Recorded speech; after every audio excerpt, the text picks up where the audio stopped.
What's going on, everybody? This is Coach JJ from NA Prep.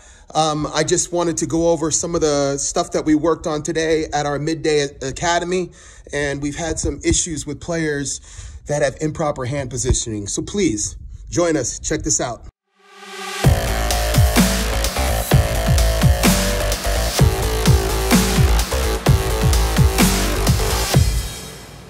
Okay, coaches, so here's what I see these players doing all the time. They get up to a turn and they completely cross their arms like this. Let's watch again. I don't understand why coaches continue to teach this, but all we're doing is hindering our players. So Zane, go ahead back there again. So listen, if Zane's in the middle of a turn, right here, stop. Just keep your arms crossed. Okay, so let's say that Tag, come stand over here, please. Let's say that he has to make a pass to Tag, and Tag is directly across from him. Well, he can't. He can't because his arms right here are crossed over and his hips don't allow him to.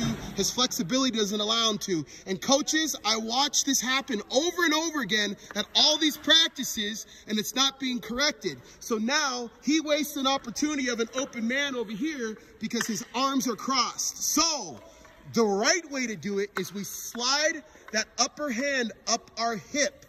Can you show what that looks like, Zane? We slide it up our hip on our turn. We just pull it up on our hip more, and it goes to our hip. That way we can still make that pass. So go ahead again, Zane. This time make the pass out of your turn, rides it up his hip, makes the pass, and he's still able to execute the same turn and get the pass off. Everybody cross your arms the wrong way, please. Cross your arms the wrong way. This is exactly how not to do a power turn with a puck. Can everybody please show me up your hip? Raise your hands up your hip. Now, if you look around, all they did is make a simple adjustment by rising that upper hand up their hip. They raise that upper hand to their hip, and they can still execute this tight turn and be able to get a pass off. Zane, thank you very much. You can go get some water.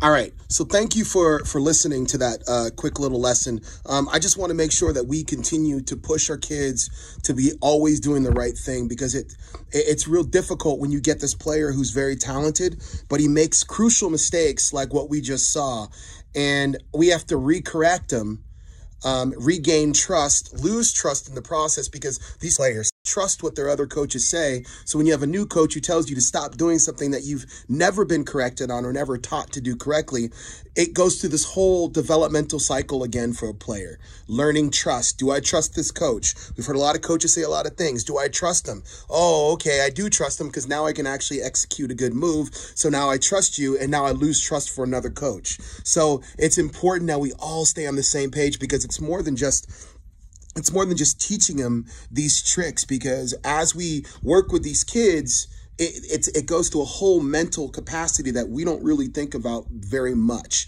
And one of them is trust.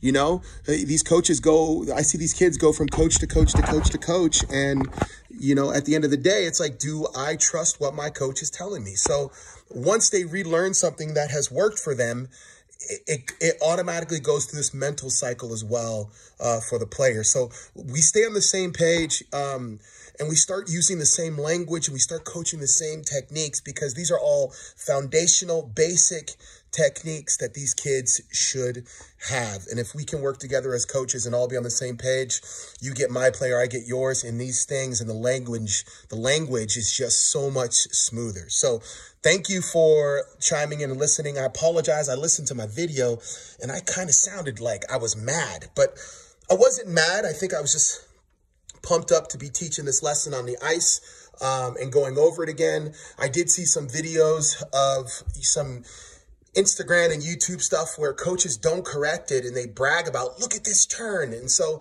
yeah, maybe I was a little frustrated at the time, but this has nothing to do with all you coaches not doing the right thing. There are so many good coaches out there.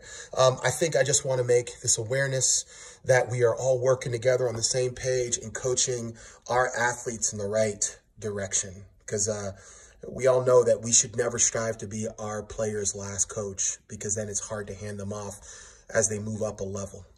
So I always do my best not to be my players' only coach. I try to train and work with them to hit that next level in stride and in flow. So thank you for joining us. This is Coach JJ with NA Prep.